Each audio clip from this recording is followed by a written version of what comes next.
Oke, sekarang bagaimana cara mengidentifikasi klien dalam directive group? Yang pertama kali Anda lakukan adalah menggali inner experience dari klien.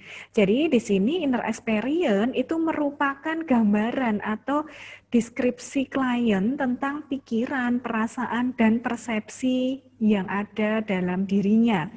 Hal ini bisa Anda peroleh dengan cara interview terhadap klien. Jadi Anda tanyakan apa yang sedang dirasakan, bagaimana kondisinya saat ini, apa saja yang mengganggu di dalam pikirannya, seperti itu. Dan ini informasi yang didapatkan itu bersifat subjektif, karena subjektif dari diri si klien ini. Terus yang kedua yaitu behavioral observation. Jadi pada observasi perilaku ini yang bisa Anda observasi apa? Perilaku atau tindakan atau ucapan klien yang bisa dilihat atau didengar oleh orang lain. Jadi ini nanti kalau terkait dengan perilaku sifatnya akan objektif. Karena biasanya nanti orang yang satu dengan yang lain itu akan menilai sama tentang perilaku yang muncul. Di sini behavior observation ini juga bisa diperoleh datanya dari laporan keluarga atau teman, sebangsal, atau mungkin petugas bangsal atau perawat dan lain sebagainya, bisa dapat dari profesi yang lain selain Anda melakukan observasi sendiri. Kemudian untuk yang selanjutnya yaitu problem oriented. Jadi berorientasi pada masalah. Di sini Anda mulai mencari permasalahannya itu apa sebenarnya, seperti itu. Caranya seperti apa?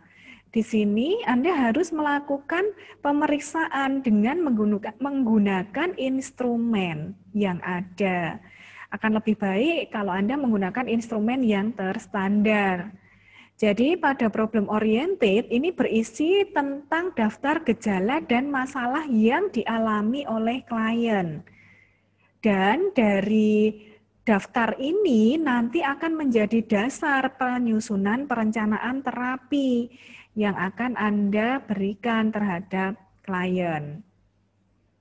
Kemudian ada psikiatrik diagnosis. Jadi pemberian diagnosis ini berdasarkan pada kriteria diagnosis DSM-4. Bisa juga dengan menggunakan DSM-5. Jadi Anda gunakan kriteria berdasarkan psikiatrik diagnosis yang ada.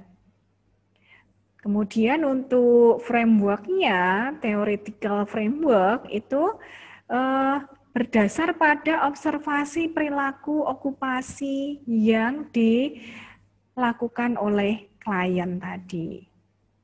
Jadi ini bisa menyesuaikan untuk kerangka acuannya. Permasalahannya pasien misalnya pada perilaku, ya Anda bisa mengaplikasikan kerangka acuan perilaku. Tapi kalau misalnya pasien ini kognitifnya bagus, perilakunya jelek, Anda bisa menerapkan kognitif perilaku untuk memperbaiki perilakunya dan lain sebagainya. Disesuaikan dengan kondisi klien. Terus bagaimana dengan tipikal klien pada directive group itu sendiri? Di sini biasanya pada inner experience-nya klien atau pasien ini biasanya akan mengalami sensasi, perasaan, dan pikiran yang tidak biasa. Jadi perasaannya itu berada pada dunianya sendiri. Jadi mungkin terlampau untuk halu atau terlalu baper, padahal itu mungkin tidak sesuai dengan kondisi real yang ada. Terus pasien juga kesulitan mengemukakan inner experience-nya. Jadi di sini biasanya pasien kalau Anda tanya, itu akan menjawab, saya nggak tahu apa yang dirasakan saat ini. Misalnya Anda bertanya seperti itu, apakah Bapak merasa terganggu dengan adanya orang banyak di sini? Saya nggak tahu, saya nggak mudeng, saya nggak bisa jawab, biasanya seperti itu.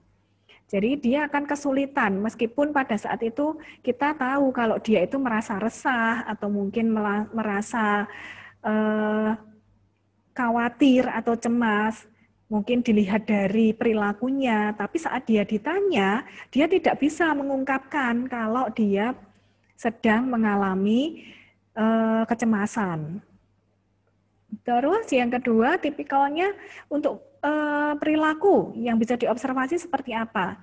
Biasanya di sini pasien itu kesulitan melakukan tugas, baik itu tugas yang sederhana sekalipun.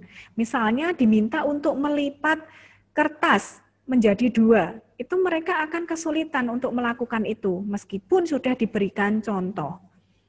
Yang kedua, kesulitan untuk mengikuti rutinitas harian dan mempertahankan pembicaraan yang tepat. Jadi untuk rutinitasnya ya dia tidak akan bisa melakukan dengan baik. Misalnya sudah ada jadwal di bangsal.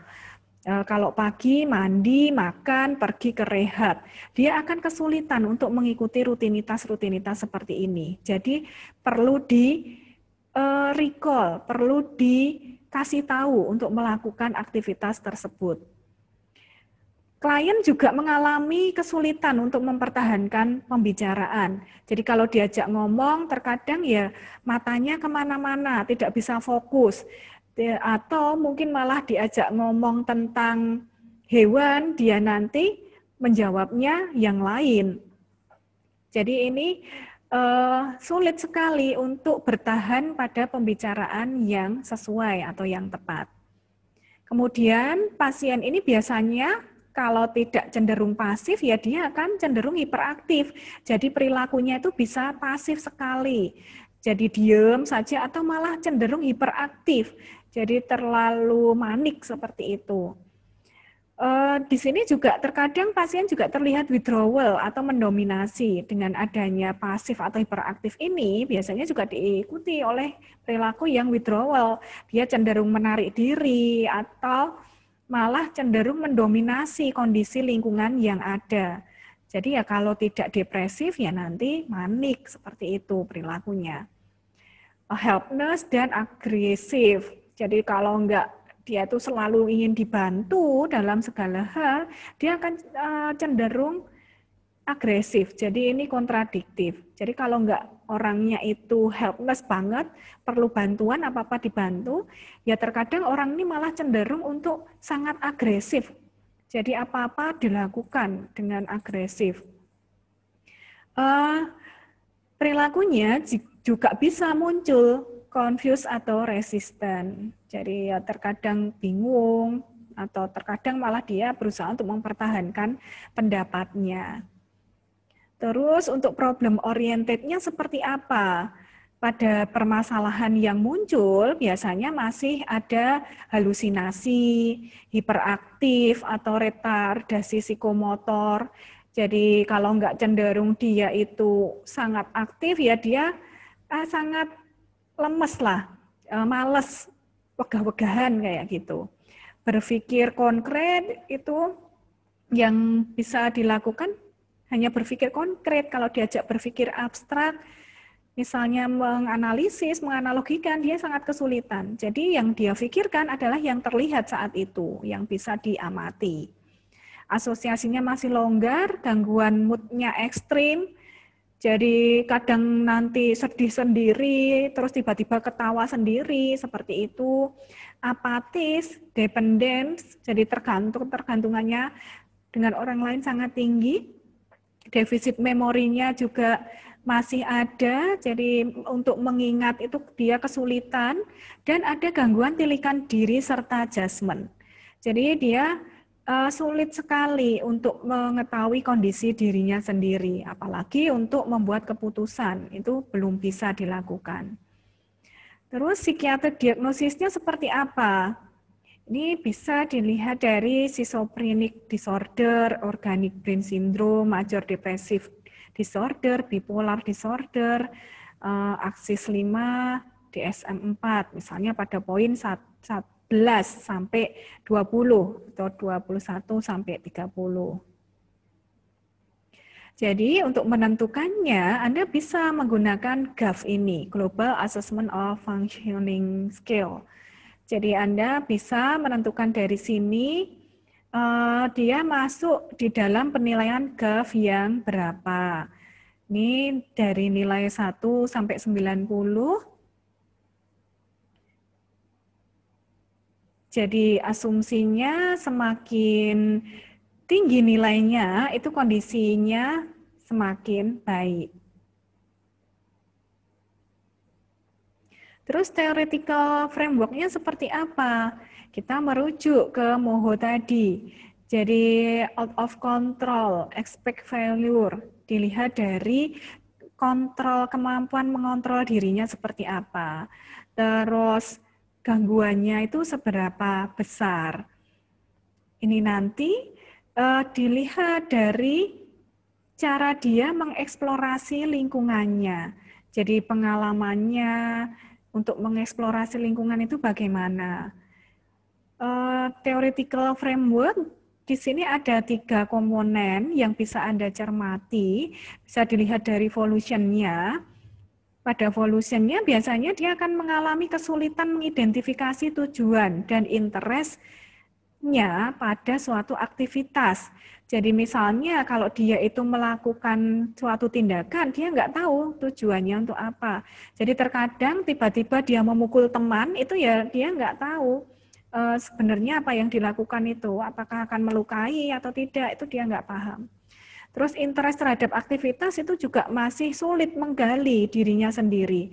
Jadi saya ini senang apa ya, senang aktivitas apa, apakah menganyam atau pertukangan atau mungkin malah ke arah kerajinan tangan, itu kesulitan untuk menggali interestnya.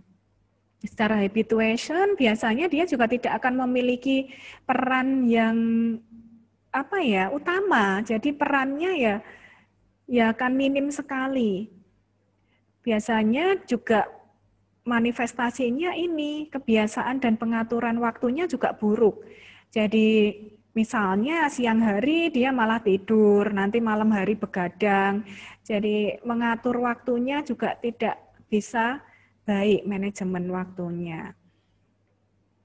Terus untuk performanya di sini terdapat keterbatasan keterampilan interpersonal dan keterampilan yang berorientasi pada tugas. Jadi untuk melakukan aktivitas, untuk menyelesaikan tugas, itu dia masih sangat kesulitan sekali. Jadi pemahamannya tadi sudah kurang, sehingga untuk action-nya ya dia akan kesulitan di sana. Jadi misalnya mendapatkan tugas, ya belum tentu nanti dia bisa menyelesaikan tugas itu dengan baik. Mungkin baru tengah-tengahnya menggambar, misalnya dapat tugas menggambar nih, dia baru tengah-tengah menggambar, tiba-tiba ya sudah capek, nggak mau lagi menyelesaikan. Nah, misalnya seperti itu performance yang muncul. Adapun tujuan kelompok di sini adalah memampukan klien mengembangkan keterampilan-keterampilan dasar untuk memulai interaksi dengan orang lain. Terus tujuan kelompok ini digunakan untuk apa? Yang pertama, adanya tujuan kelompok yang dirumuskan tadi adalah yang pertama digunakan untuk memimpin kelompok, ini bagi terapisnya. Jadi terapis akan dengan mudah menentukan mau dibawa kemana ini arah aktivitas kelompoknya sesuai dengan tujuan yang ada tadi. Misalnya untuk menggali atau meningkatkan kemampuan interaksi sosial pada anggota, maka tujuan kelompoknya dibuatlah misalnya aktivitas interaksi sosial, nanti dengan cara menganyam dengan keterbatasan alat atau bahan, sehingga antara satu dengan yang lainnya bisa terjalin komunikasi, mungkin meminjam alatnya atau meminta bahan dari kelompok grup-grup kecil yang lain, seperti itu. Yang kedua, membantu klien memahami alasan mereka berada dalam kelompok dan apa yang harus dijadikan fokus dalam kelompok. Jadi di sini dengan adanya tujuan tadi, pasien ini diarahkan untuk mengetahui apa sih yang akan jadi kegiatan atau fokus aktivitas pada rentetan aktivitas pada terapi kelompok tersebut. Yang ketiga, mengkomunikasikan terapi kelompok pada profesi yang lain. Jadi di sini bisa juga sebagai bentuk laporan kemajuan dari anggota kepada profesi yang lain. Yang terakhir sebagai pedoman evaluasi hasil atau outcome. Jadi hasil evaluasinya nanti seperti apa itu bisa Anda jadikan pedoman untuk menyusun tujuan terapi berikutnya. Tujuan kelompok bagi individu dengan fungsi minimal itu dibagi menjadi 4 komponen penting. Di antaranya ada partisipasi, interaksi, atensi, dan inisiasi. Partisipasi itu apa? Partisipasi di sini berupa keterlibatan klien secara nonverbal dalam kelompoknya, dengan berpikir dan bertindak. Jadi di sini pasien itu nggak penting dia mudeng atau enggak, yang penting dia bisa mengikuti, dia bisa ikut kegiatan meskipun tanpa ada komunikasi di dalamnya. Ini disebut partisipasi. Jadi kalau partisipasi yang penting pasien itu bisa terlibat dalam aktivitas terapeutik itu. Terus yang kedua, klien mungkin tidak merespon percakapan, namun tetap melakukan aktivitas yang diberikan. Yang ketiga, partisipasi ini berhubungan dengan subsisten performance. Jadi nanti akan menunjukkan performanya itu seperti apa.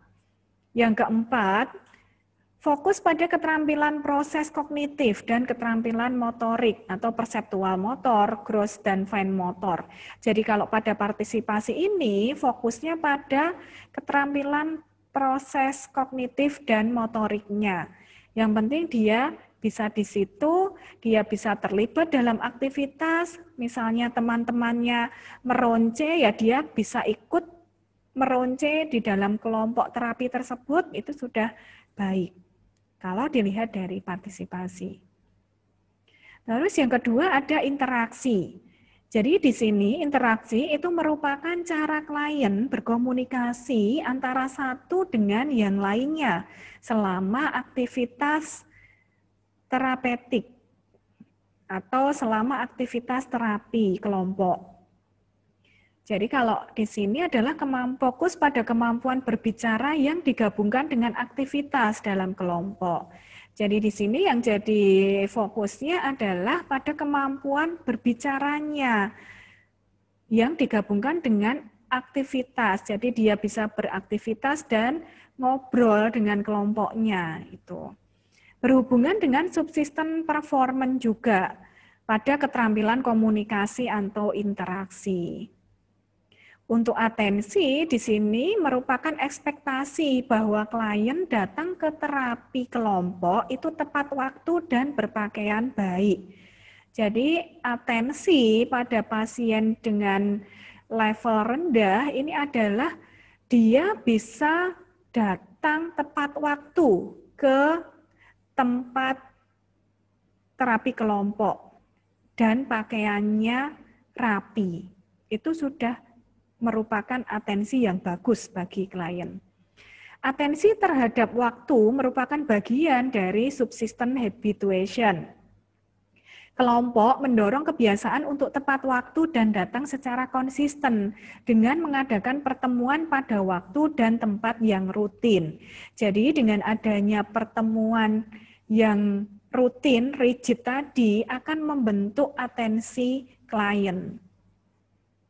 Yang selanjutnya yaitu inisiasi. Inisiasi merupakan kesempatan yang diberikan oleh pemimpin kelompok agar klien terlibat secara spontan.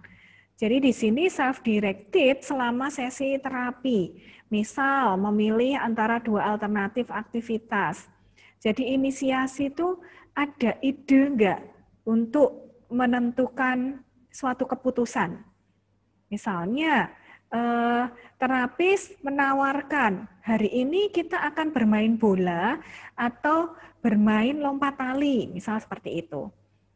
Nah, kemampuan pasien untuk memilih alternatif kegiatan ini itu disebut sebagai inisiasi.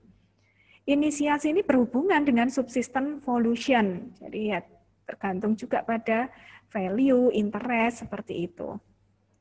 Ditimbulkan dengan memberi lingkungan yang menstimulasi, lingkungan yang sportif dan aman, memberikan umpan balik yang sesuai, memberikan pilihan aktivitas yang bisa merefleksikan value dan interest pasien. Jadi untuk menimbulkan inisiasi pasien, maka terapis itu harus bisa memberikan stimulasi kepada pasien untuk menggali interest dan value-nya. Untuk evaluasi di sini dilakukan dengan observasi perilaku, baseline assessment form, ini nanti dengan menggunakan SWOT dan menggunakan directive group progressive. Jadi observasi perilakunya seperti apa? Di sini ada penilaiannya. Jadi habit itu terkait dengan atensinya. Nilainya dari rentan 1 sampai 5. Jadi masing-masing kemampuan ini bernilai 1 sampai 5. Jadi nilai 1 itu yang paling buruk dan nilai 5 itu yang paling bagus. Anda bisa memberikan nilai ini berdasarkan yang Anda lihat selama sesi terapi. Misalnya pasien ini bisa beratensi mengikuti aktivitas terapi dengan baik selama 15 menit. Ya ini bisa Anda nilai 3. Tapi kalau misalnya pasien ini konsisten, bisa beratensi dalam terapi selama 20 menit, yang Anda kasih nilai 4, seperti itu. Begitu pula dengan skill di partisipasi, verbal interaksi, dan role initiation. Untuk SIP-nya, directive group SIP, itu seperti ini. Jadi di sini ada minggu keberapa, nilainya berapa, ini nanti bisa Anda tuliskan di sini. Ini misalnya namanya siapa? Si A. Minggu pertama di hari Senin, Selasa, Rabu, Kamis, Jumat gitu. Senin atensinya berapa? Interaksi berapa, ini bisa Anda masukkan. Misalnya di sini nilainya 3, ini 2, ini 3, ini 2 gitu. Sesuai dengan kondisi klien. Terus untuk referralnya itu bisa Anda tuliskan. Nih, berdasarkan baseline assessment form. Itu nanti Anda bisa membuat rujukan permasalahannya apa, nilainya berapa. Di sini Anda juga bisa menyampaikan secara tertulis, mendeskripsikan kondisi klien ini.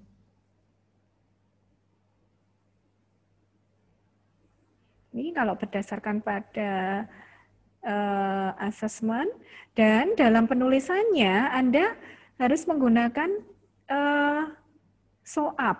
SOAP, asesmennya apa, planningnya apa, seperti itu. Pencapaian tujuan. Di sini tujuan itu bisa tercapai dan pasien siap discharge jika secara konsisten pasien itu menunjukkan nilai 5 pada setiap tujuan kelompok. Atau tidak harus nilainya 5. Dengan catatan ini, pasien mampu berpartisipasi dalam aktivitas pada tiap sesi.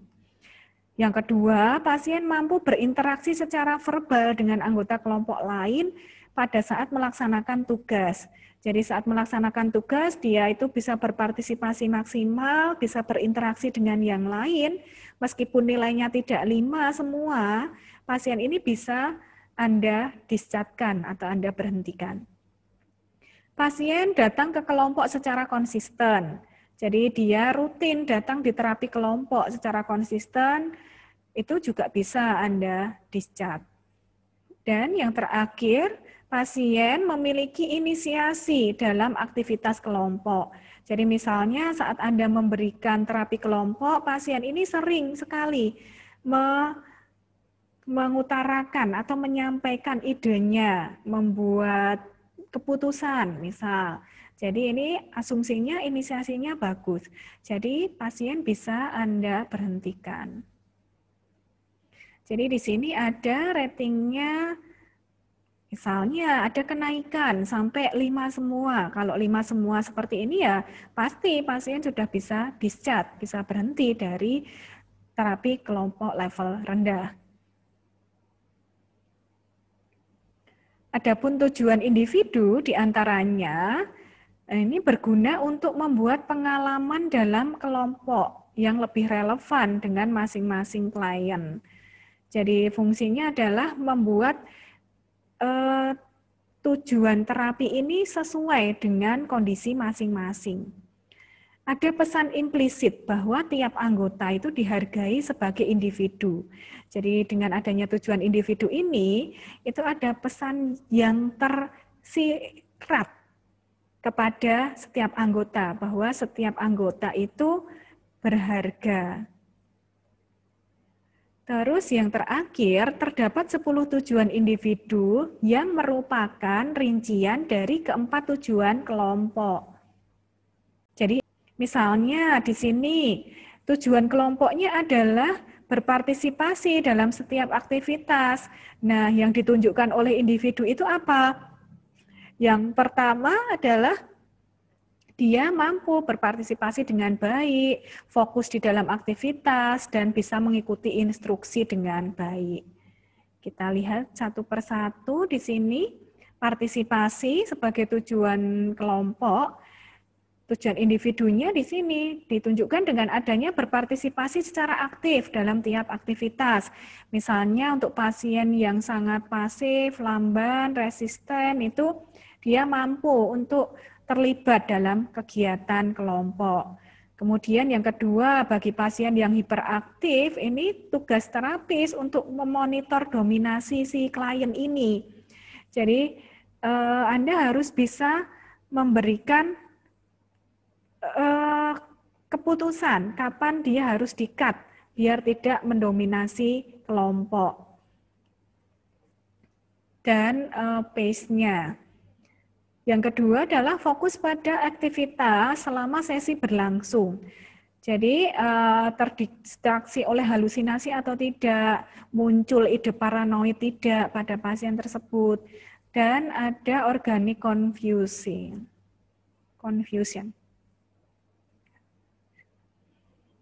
Terus yang terakhir, klien juga mengikuti instruksi tugas. Jadi di sini pasien yang hanya meniru dan melihat orang lain saat mengerjakan tugas, menunggu bantuan seperti itu, bagaimana? Apakah dalam sesi ini dia hanya meniru saja atau hanya melihat orang lain yang mengerjakan, atau dia sudah mampu untuk mengikuti atau meniru orang yang dilihat itu? Terus yang kedua yaitu interaksi. Di sini mampu memberikan respon terhadap pertanyaan. Jadi di sini merupakan level keterampilan sosial yang terendah. Jadi menjawab pertanyaan. Misalnya begitu ditanya namamu siapa, gitu langsung dijawab. Nama saya A, misal seperti itu. Ini merupakan interaksi yang bagus meskipun masih dalam tingkat yang rendah. Kemudian yang kedua terkait dengan kemampuan mendengarkan orang lain. Jadi pasien agresif atau kompetitif yang cenderung memonopoli ini biasanya akan sulit untuk mendengarkan orang lain.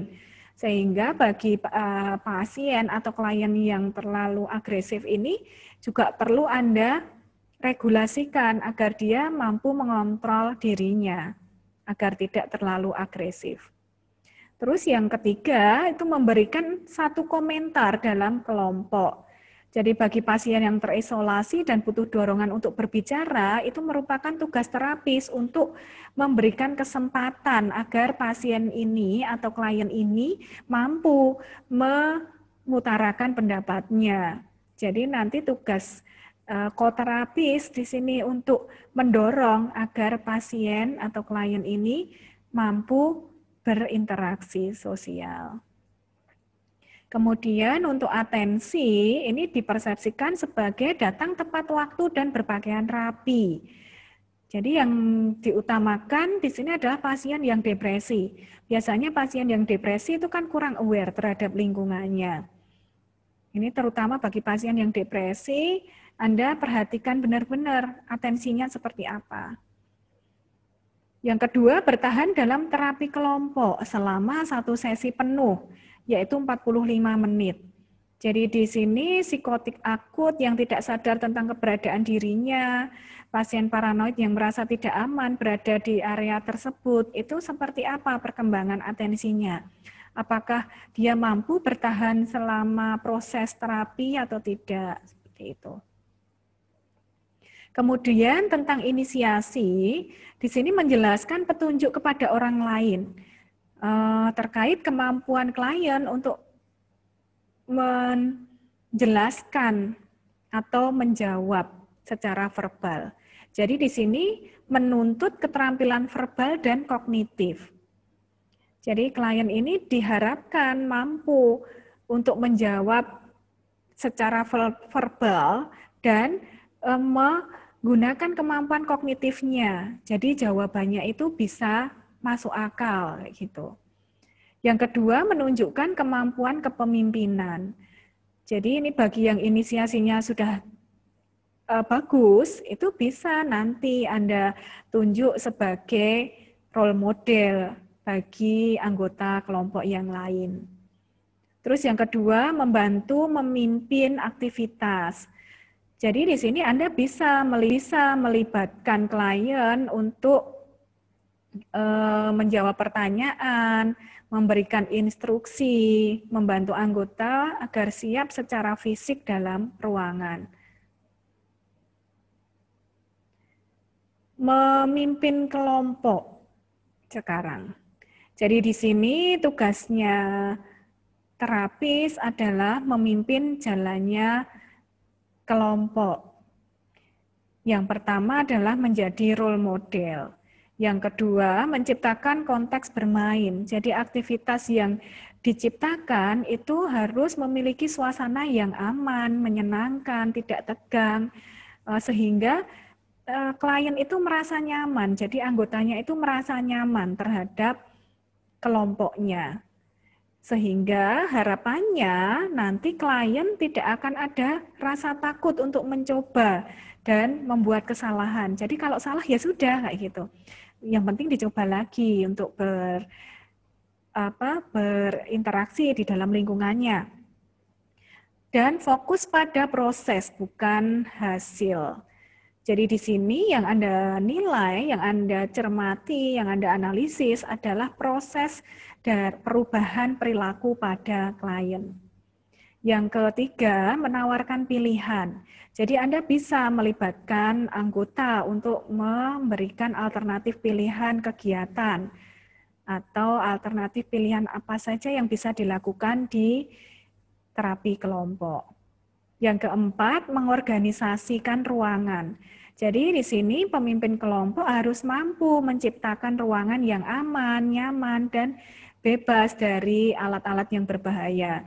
Jadi diusahakan lingkungan itu kondusif, tidak ada benda tajam atau mungkin benda-benda yang bisa melukai atau mencelakai anggota kelompok. Jadi diamankan dulu, kalau misalnya ada pisau, ada gunting, ya diamankan dulu benda-benda yang berbahaya tadi. Oke, untuk aktivitasnya, ini bisa mengadaptasi beberapa aktivitas yang ada. Di sini ada 4 tipe sesi di dalam directive group. Yang pertama ada immobilize group, kita langsung lihat aja ya satu-satu. Yang pertama ada immobilize group, yaitu merupakan fase forming, fase pembentukan. Di sini biasanya terjadi inhibisi atau belum ada rasa saling memiliki. Jadi masing-masing mempertahankan kondisinya sendiri. Terus karakteristik kliennya biasanya yang masih letargi ekstrim, jadi masih arasan banget, susah untuk connect kayak gitu. Dia cenderung diam, inisiatif atau responnya rendah, menunggu untuk digerakkan, jadi menunggu untuk dioyak-oyak kayak gitu. Terus pemimpin itu harus sabar, hangat, dan terstruktur. Jadi pemimpin ya dituntut untuk bisa sabar, bisa humble dengan anggotanya, dan kegiatan yang dilakukan itu terstruktur sesuai dengan struktur yang ada. Untuk aktivitasnya ini berorientasi pada gerak yang melibatkan keterampilan persepsi dan tuntutan kognitifnya sedikit. Jadi jangan berharap pasien ini nanti bisa mengikuti kalau aktivitas yang Anda berikan itu sangat banyak stepnya gitu. Jadi di sini aktivitas yang diberikan itu yang simpel-simpel aja, misalnya gerakan menganggukkan kepala atau menggelengkan kepala selama 8 kali hitungan, itu sudah cukup bagi fase ini. Jadi di sini fasenya sangat slow sekali, jadi sangat lambat. Terus yang kedua, the negativistic passivity group. Di sini adalah fase forming step. Jadi fase pemberontakan, muncullah power dan kontrol, itu harus kuat di fase ini. Karakteristik klien biasanya menolak di sini, menolak instruksi, tampak bosan, nggak mau mengikuti kegiatan, atau menolak untuk berpartisipasi di dalam aktivitas itu. Jadi di sini terjadi fase pemberontakan. Pemimpin tugasnya apa? Bisa menyikapi emosional blok yang muncul. Jadi pemimpin harus bisa blocking emosi yang muncul pada pasien tadi.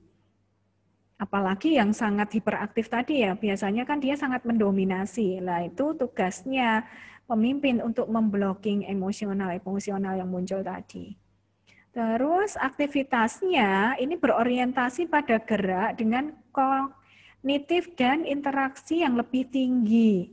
Jadi Anda bisa melibatkan kemampuan kognitifnya sedikit demi sedikit, memberikan stimulasi yang aktif dan memberikan pelepasan ketegangan. Jadi di sini aktivitasnya ya bisa Anda berikan misalnya aktivitas yang melibatkan kemampuan gerak dengan kognitif dan interaksi yang lebih tinggi dari tadi. Misal gerakan menepuk bahu temannya jika mendengar suara dor, misal seperti itu. Jadi di sini sudah ada perpaduan antara kognitif, interaksi, dan gerakan. Terus ini pada fase the prototypic directive group merupakan fase normal. Karakteristik kliennya seperti apa? Sudah menunjukkan inisiatif yang baik, muncul interaksi spontan dari masing-masing anggota, serta rentang atensinya lebih panjang di sini. Untuk aktivitasnya, bisa Anda memberikan aktivitas yang berisi tantangan, atau melibatkan interaksi dan keterampilan motorik halus, itu sudah bisa Anda aplikasikan. Misalnya, di dalam grup dibagi menjadi 2 grup kecil, jadi beranggotakan 3 orang. Terus nanti Anda buat seperti cerdas cermat lah, atau cepat-cepatan menjawab antara grup A dan grup B, misal seperti itu. Nanti misal kalau yang salah, grup yang salah diolesi dengan bedak di pipinya, misal kayak gitu. Ini sudah Anda terapkan, bisa Anda terapkan di sini.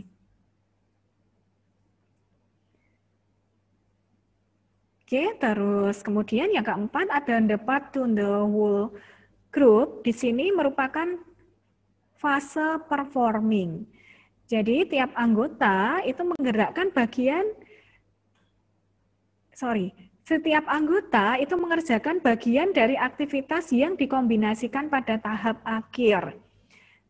Jadi karakteristiknya klien yaitu ada pembagian peran, fungsi, dan tanggung jawab bagi masing-masing anggota.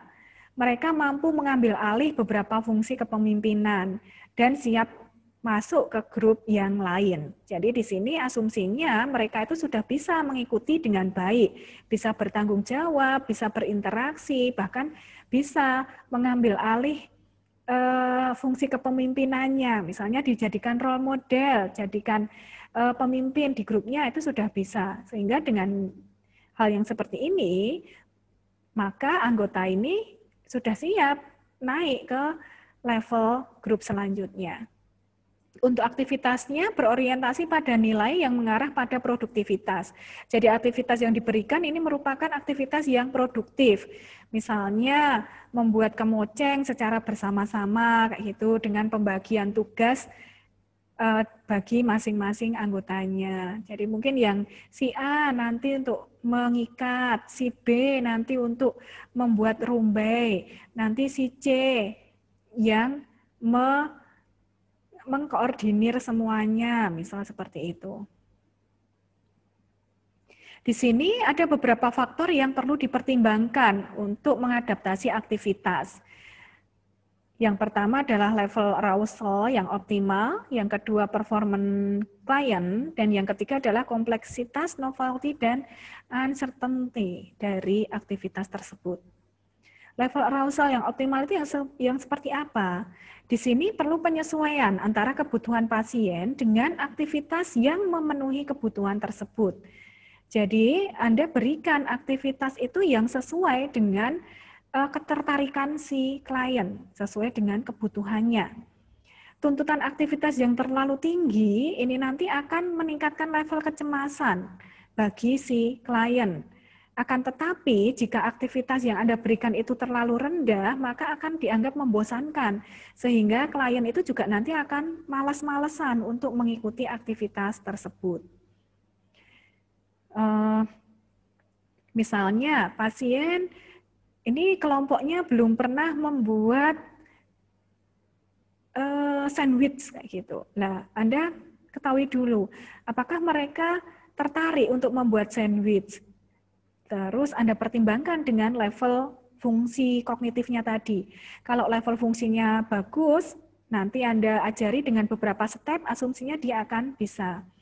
Nah, ini juga merupakan tantangan bagi klien. Misalnya klien ini senang, sudah pernah melihat atau tahu, tapi belum pernah membuat, nah bisa aktivitas ini Anda rekomendasikan, Anda berikan kepada klien. Terus yang ketiga, mempertimbangkan level energi kelompok dan keterampilan anggota. Jadi ya tadi, Anda gali dulu, kira-kira bisa atau tidak melakukan, kalau tidak ya Anda berikan tantangan yang minimal. Tapi kalau misalnya dia bisa, Anda tingkatkan tantangannya. Misalnya variasi sandwich, misal seperti itu. Jadi tantangannya sudah berbeda. Performance klien. Jadi di sini meliputi keterampilan motorik kasar dan halus, serta kognitif dan motor persepsi, serta komunikasi dari klien. Anda pertimbangkan ini. Kalau kemampuan motorik halusnya belum baik, ya di sini Anda berikan yang banyak melibatkan motorik kasar dulu. Tidak meronce dulu, misalnya aktivitas yang dipilih. Tapi Anda bisa memilih aktivitas menempel, atau mungkin tinggal menyatukan tempelan mozaik kayak gitu. Terus tentang complexity itu merupakan banyaknya atau petunjuk instruksi. Jadi di sini Anda harus memperhatikan berapa instruksi yang Anda berikan ke klien. Di sini jumlah instruksi nanti juga akan mempengaruhi jumlah skill yang diperlukan. Tingkat kesulitan konsep, lamanya waktu penyelesaian tugas, seperti itu. Jadi kalau misalnya skillnya itu masih minim, ya Anda jangan memberikan banyak instruksi di sana yang membutuhkan skill yang banyak. Jadi perlu 1, 2, 3 step dulu saja, bisa atau belum. Kalau misalnya 3 step, ini waktunya lama, ya jangan dinaikkan dulu. Jadi, oh berarti ini mungkin terlalu kompleks bagi si klien, kayak gitu. Anda gradasi saja dari kompleksitasnya. Memecah dalam tahap sederhana, dan mempermudah aturan pengerjaan, serta mendekatkan objek, itu yang bisa Anda lakukan jika klien Anda atau anggota kelompok itu mengalami kesulitan. Novelty, di sini adanya ketegangan yang muncul dari sesuatu yang baru. Mungkin aktivitas ini baru bagi pasien, maka akan menimbulkan kecemasan tersendiri. Jadi yang perlu Anda lakukan apa? Mulai dari aktivitas yang familiar bagi anggota. Kemudian baru divariasi dengan aktivitas-aktivitas yang baru. Kemudian uncertainty, jadi di sini ketegangan yang muncul dari sesuatu yang tidak terprediksi. Itu juga bisa muncul pada pasien atau klien. Apa yang harus dilakukan? Memberikan instruksi atau aturan yang jelas. Jadi strukturnya itu tegas dan komunikasinya jelas. Jangan terlalu banyak instruksi, jangan terlalu banyak aturan. Jadi gunakan komunikasi yang simple terhadap klien. Oke, demikian materi kita hari ini. Selamat belajar.